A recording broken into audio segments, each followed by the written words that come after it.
Hi everybody, welcome to Aimee Nolte Music. I don't know about you, but the first time I heard Oscar Peterson Trio play C-Jam Blues, I absolutely loved it, and I got absolutely turned around by Oscar Peterson messing with us in the 4-bar break that happens right around 1.5 minutes after the tune kicks in. Do you know what I'm talking about? Let's listen to it.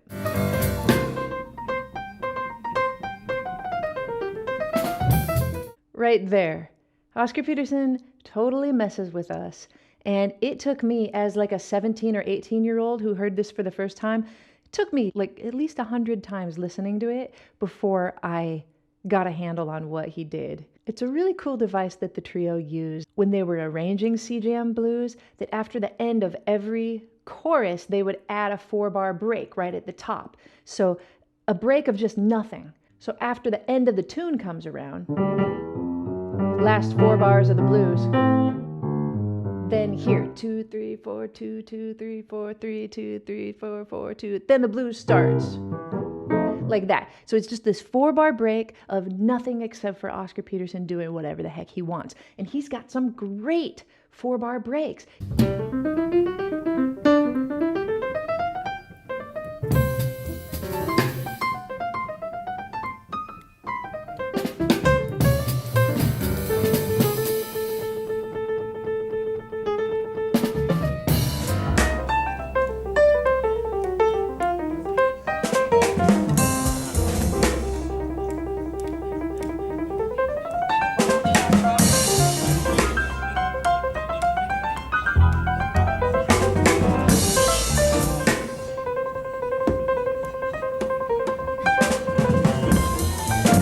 He's got a lot of good ones, but my favorite one is the one where he messes with us.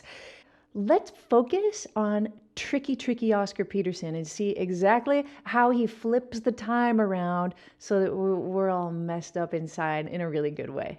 Let's take another listen to Oscar Peterson playing this 4-bar break.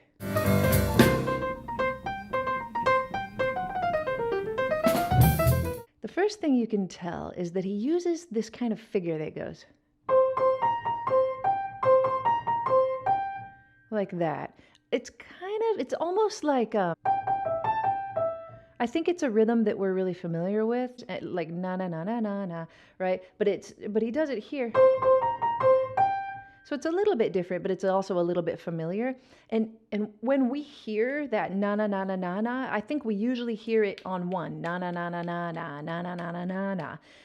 Not like we ever clap it out when we're teasing our friends or taunting somebody, but I tend to think that we don't think stop na na na na na na which is what Oscar Peterson does here. He pretty much hits it, and then he starts the figure on beat 2. So 1 2 and 3 and 4 1 2 and 3 and 4 1. He hits these octaves on beats 2 and beats 4, except for the very first one. 2 3 4 1 2 3 4 1. And so already he makes us think that the beat is shifted by a beat. So it's just not the way it is. That's not how it happens. And after the 4 bars are up, when the band comes in, it's on this G note. But what we're hearing is that the band shouldn't come in until there. That's what we kind of think when we turn ourselves around in this beat. So like 1 2 3 4, but when we hear this and we hear it again, we want this to be 1, even though it's 2. 1 and 2 and 3 4 1. So now we're thinking that this line is starting on 1, but really it's starting on 2. So what we're doing is we've got this whole expectation of where the band's going to come in, but they don't. They come in a beat earlier than we expect them to. And you realize in that moment that the band didn't mess up, you did. So that's what he does. He throws us off like that. And what he could have done was he could have just gone 1, 2, and 3, and 4, 1, 2, and 3, and 4, 1. He could have just done that and it would have been a little easier to stay with him. But adding this on beats 2 and 4 throws us off even more. He's putting the emphasis on the wrong syllable or whatever. It's just absolutely brilliant. The rest of his line,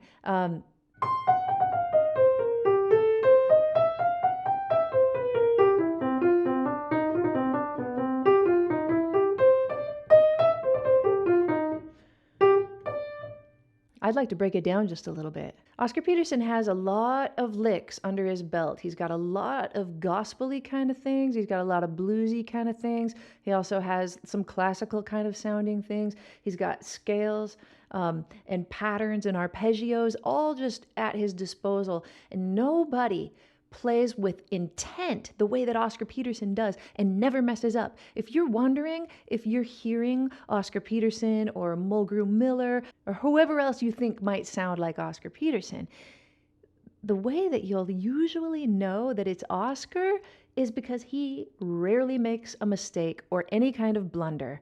Usually his execution is flawless and his articulation is also just dynamic and has purpose.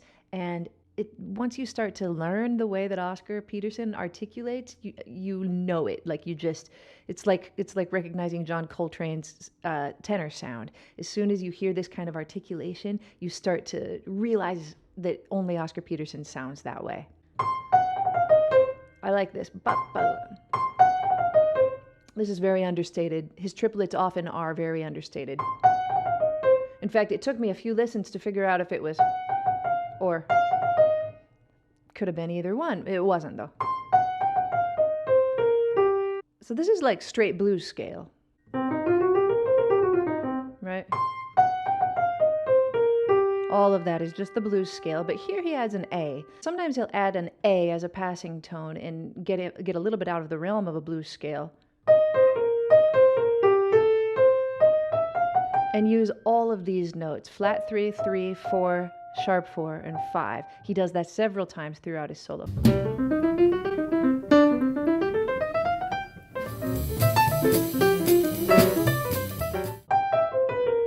Now this is almost like, well, it's an arpeggio. It's like taking a C7 arpeggio.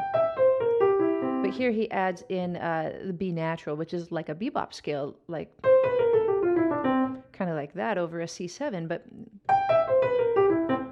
I think, he wanted to go from here to here. He kind of needed an extra note, really. Otherwise, he would have had to go down to the B flat to get 8 notes to play a nice 8th note line. And a connector like this is just a very common thing to do in arpeggios in jazz. Sounds so nice, doesn't it?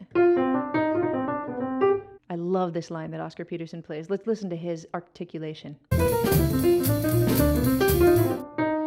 It's like the E flat gets more attention than anything. Maybe the first F and that E flat. But do get. I think this is a great line for singers, especially if you can articulate it. Da do da da da da do bop. Da da da da da da da da da da da da da da da da da. Really, really cool rhythm. And then he keeps going.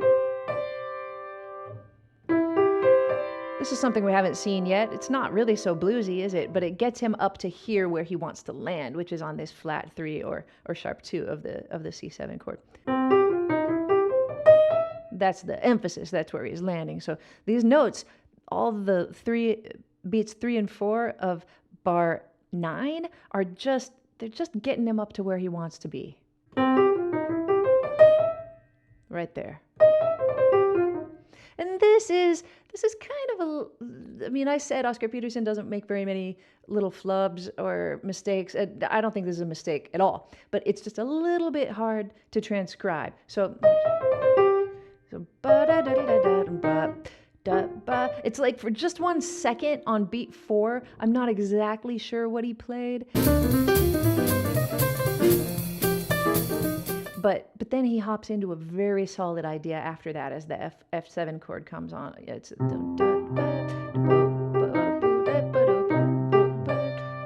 something like that. Let's listen to him do it.